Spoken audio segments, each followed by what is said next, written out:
Hola y bienvenidos una vez más al canal de la física.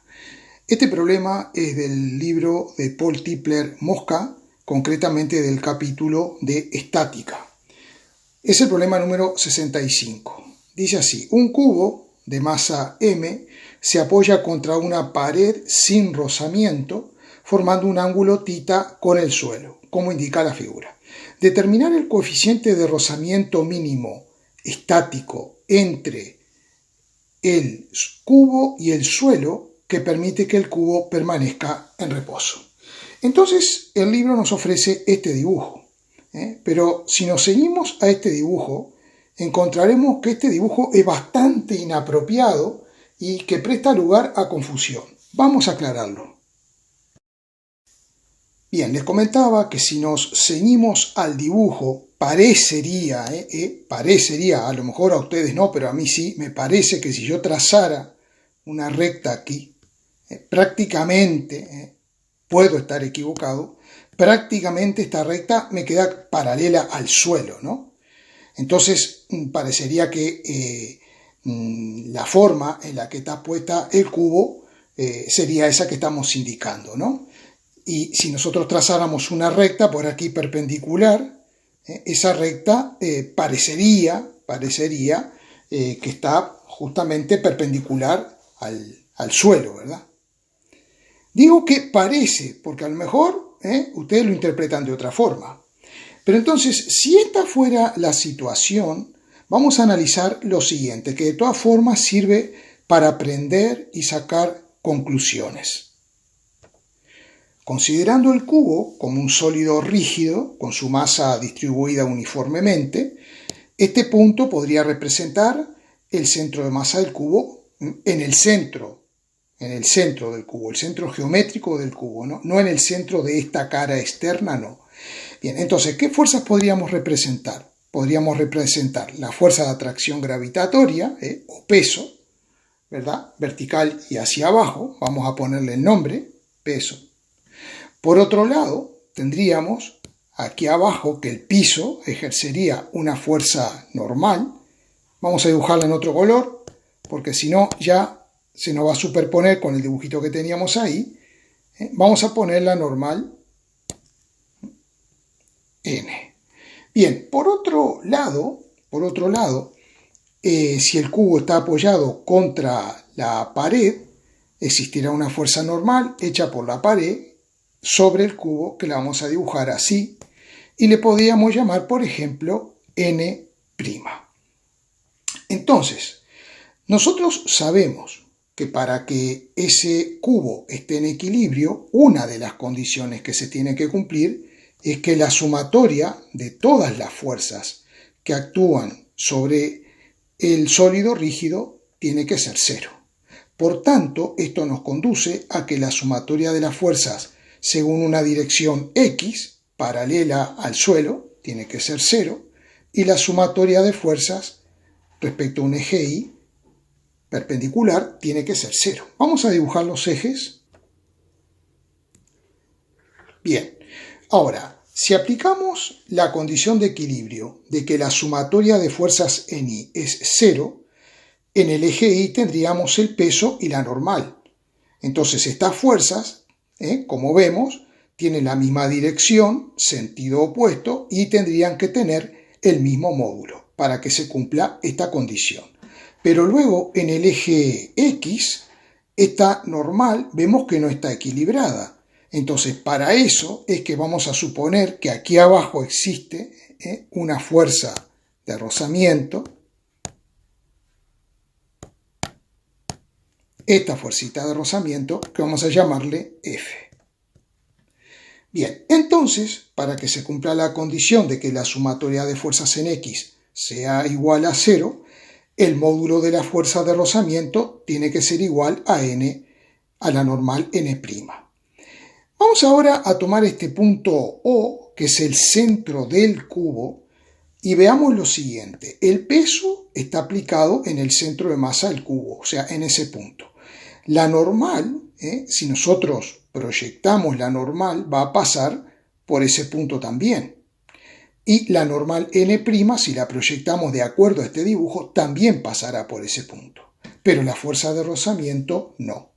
Entonces, cuando estamos en presencia de un sólido rígido, estas condiciones no son suficientes para decir que está en equilibrio, sino que también se tiene que cumplir que la sumatoria de los momentos de las fuerzas respecto a un punto O que elegimos nosotros arbitrariamente tiene que ser igual a 0 también. Entonces, ¿qué pasaría? Si elegimos el punto O, nosotros vamos a tener que ni el peso, ni la normal n' ejercerán momento respecto al punto O porque las direcciones de estas fuerzas pasan por el punto. Y sabemos que cuando eso sucede, el momento es 0.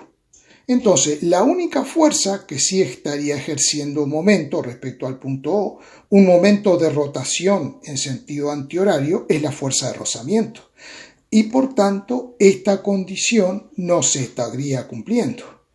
Entonces, esta no es la posición real que mantiene el cubo. Una posición que podría aproximarse a la realidad es la que voy a adjuntar ahora.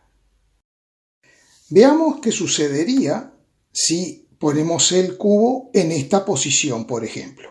Vamos a dibujar las fuerzas igual que lo hicimos antes. Ahí tenemos el centro de masa, sobre él aplicaremos la fuerza peso, la normal estará aplicada en este otro punto, sobre el bloque, y la normal n' estará aplicada en ese otro punto también sobre el bloque. Vamos a nombrarlas fuerza peso, fuerza normal y fuerza n'.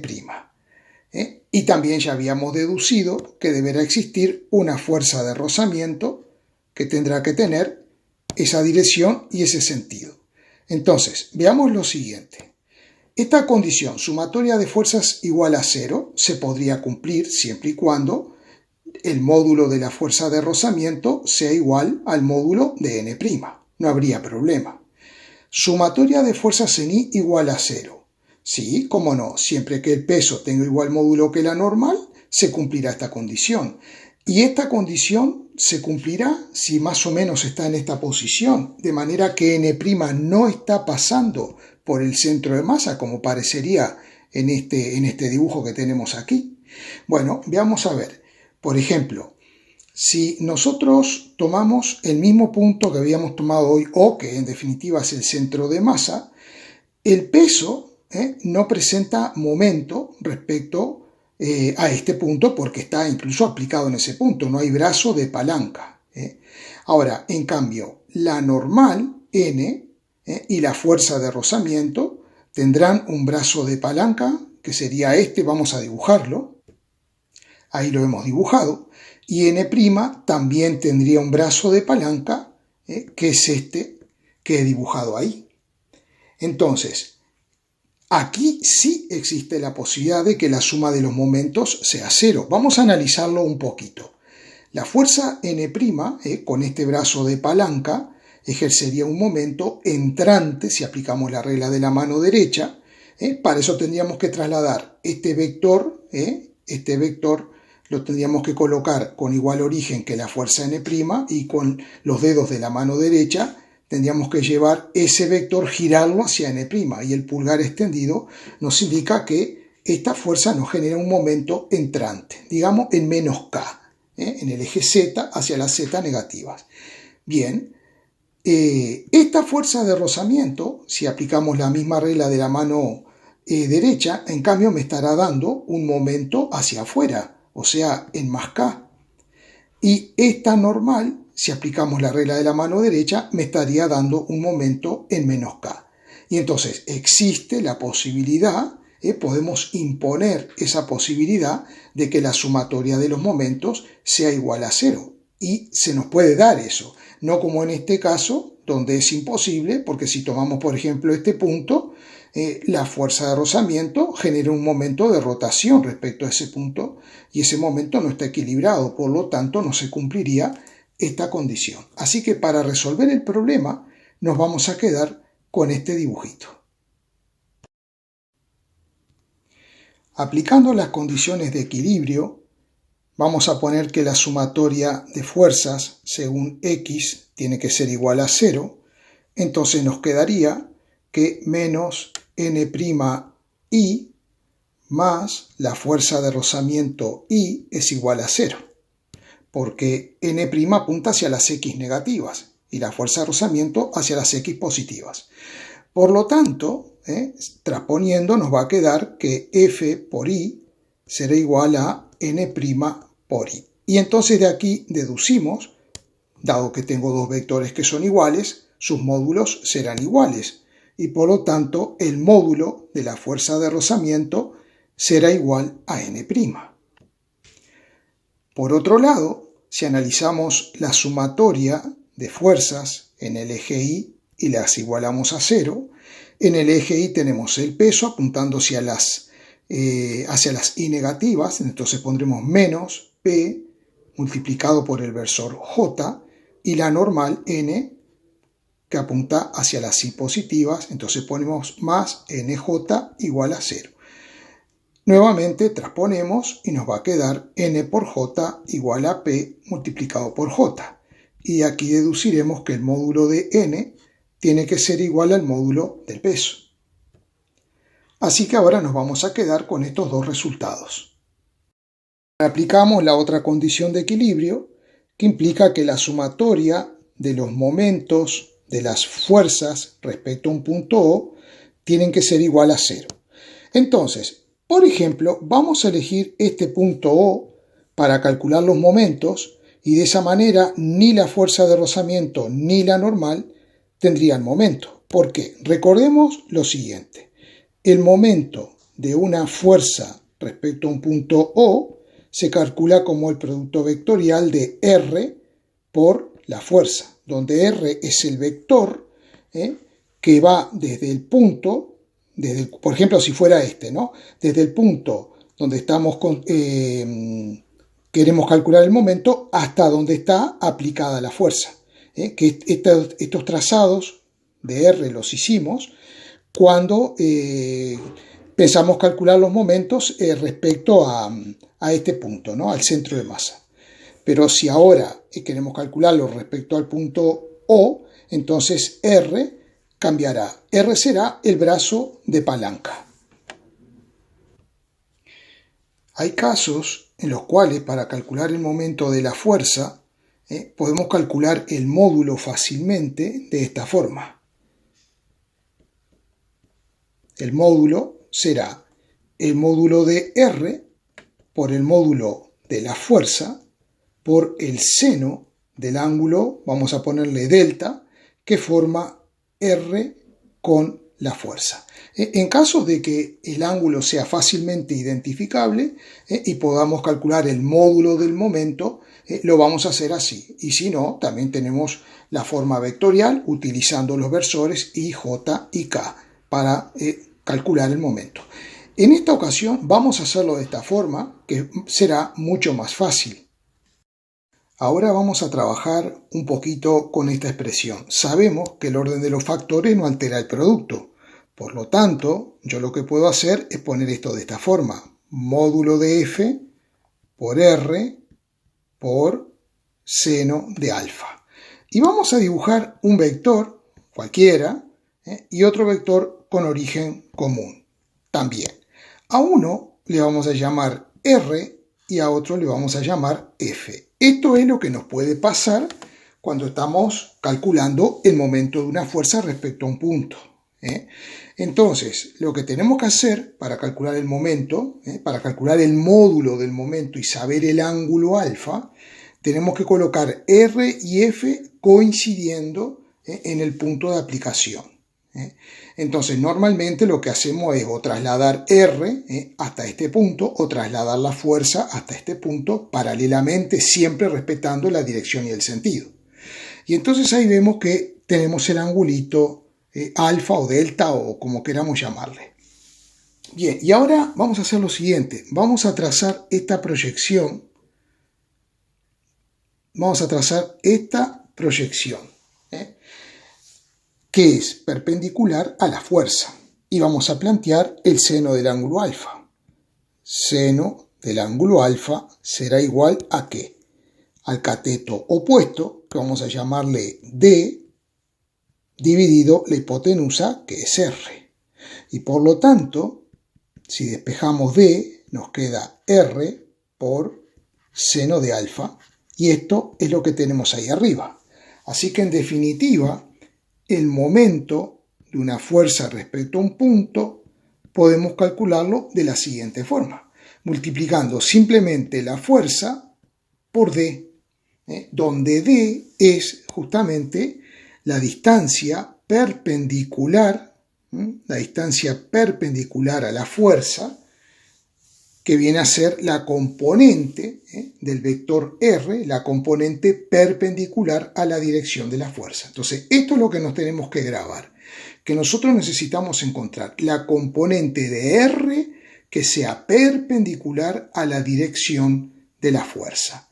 En nuestro caso, hemos decidido tomar los momentos respecto al punto O, y por lo tanto ya no nos hemos quitado de encima la fuerza de rozamiento y la normal, porque no van a tener momento respecto a este punto, ya que no tienen R, no tienen brazo de palanca. Y ahora vamos a trazar el brazo de palanca R con respecto al peso y con respecto a la normal. Este es el brazo de palanca con respecto al peso y este será el brazo de palanca con respecto a la normal. Y ahora tendremos que encontrar la componente de R, vamos a ponerle R del peso, ahí se lo hemos puesto, R del peso y R de la normal, N'. Bien, ¿qué es lo que tengo que hacer? Encontrar la componente de RP perpendicular a la dirección de la fuerza peso. Entonces lo que nos conviene hacer es prolongar la dirección de la fuerza peso, vamos a prolongarla hasta ahí más o menos, y encontrar la componente de R perpendicular a esta dirección. Y entonces vemos que lo podemos hacer muy fácilmente. Hacemos así, y este trazado, que lo voy a poner con otro color, aquí con color lila, esta es la componente perpendicular que nosotros le vamos a llamar D. Vamos a llamarle D sub P. Tenemos que ver cómo encontramos esta distancia D sub P. Entonces, para eso tengamos en cuenta que R sub P es la mitad de una diagonal. Y la diagonal del cuadrado ya sabemos cómo calcularla. Raíz cuadrada de lado al cuadrado más lado al cuadrado. Esta es la mitad de ese resultado. Bien, pero también necesitamos ángulos. Necesitamos este angulito y necesitamos este angulito de aquí abajo, el que estoy marcando en negro, pero este angulito me lo da el problema. Es el angulito ¿cuál? Tita. Y este otro es muy fácil de ver. Si esta figura que tengo aquí es un cuadrado, la diagonal divide el ángulo de 90 grados en dos ángulos de 45 grados. Por lo tanto, este angulito es 45 grados.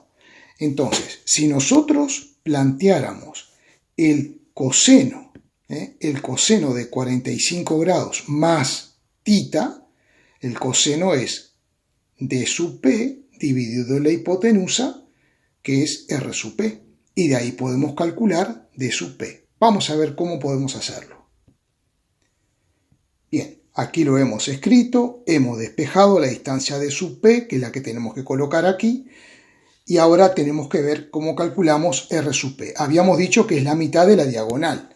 Entonces, la diagonal de un cuadrado es la raíz cuadrada de un lado al cuadrado más el otro lado al cuadrado. Es decir, que esto también lo podemos escribir como la raíz cuadrada de 2L al cuadrado. Y luego la raíz cuadrada de L al cuadrado es L.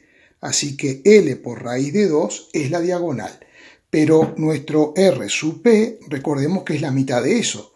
O sea que simplemente tenemos que tener en cuenta que será L por raíz de 2 sobre 2. Por lo tanto, ahora que tenemos R sub P, podemos calcular D sub P. Y por lo tanto vamos a poner aquí que D sub P es igual a eso que tenemos ahí. O sea, vamos a escribirlo así, raíz de 2 por L sobre 2 por el coseno de θ más 45 grados. De manera que ahora sí, el módulo del momento del peso respecto al punto O lo podemos escribir como D sub P, o sea, otra vez venimos con lo mismo. Perdón, vamos a hacerlo bien. Raíz de 2 por L sobre 2. Tenemos que tener cuidado de no comernos nada por coseno de θ más 45 grados multiplicado por el peso. Y el módulo del peso es m por el módulo de la aceleración gravitatoria. Ahora vamos a calcular el momento de n' respecto al punto O. Esta distancia, que es r sub n', tendrá dos componentes. Y este vector tiene dos componentes. Vamos a ver, va a tener una componente en esta dirección y va a tener una componente normal o perpendicular a esta dirección. Nosotros podemos considerar que R sub n', este vector celeste, es la suma de este vector lila más este. Todo vector es la suma de sus componentes. ¿Cuál de estas dos componentes nos interesa? La que sea perpendicular a la dirección de la fuerza n'. Ese será el brazo de palanca. Y la dirección perpendicular es esta que aparece aquí, que vamos a llamarle D sub n'. Ahí lo tenemos.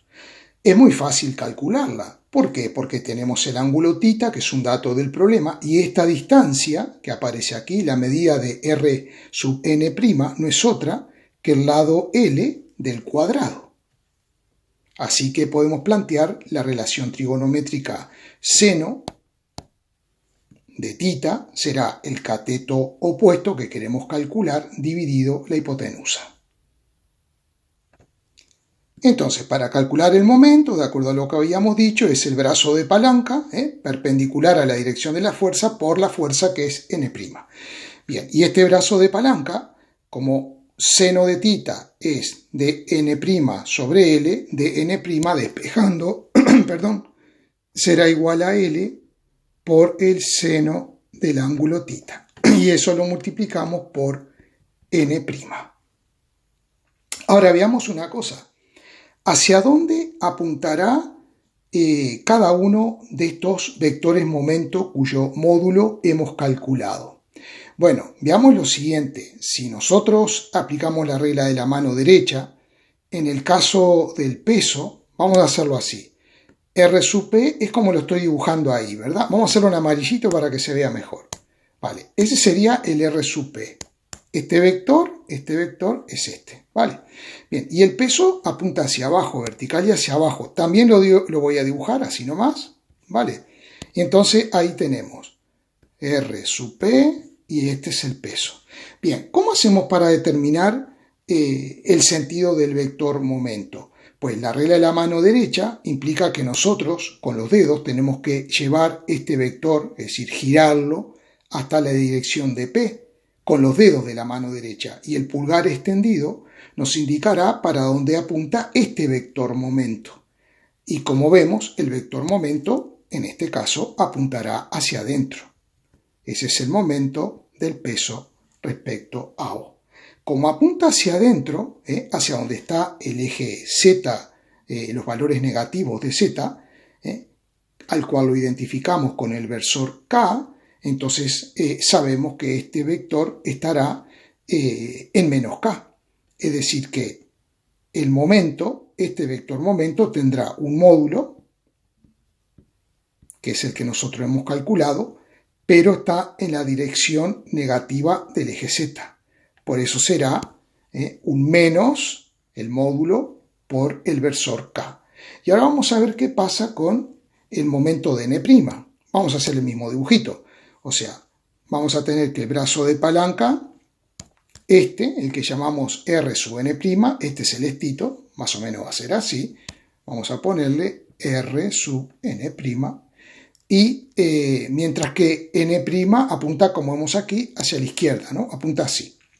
Vale, así esa sería aproximadamente n'.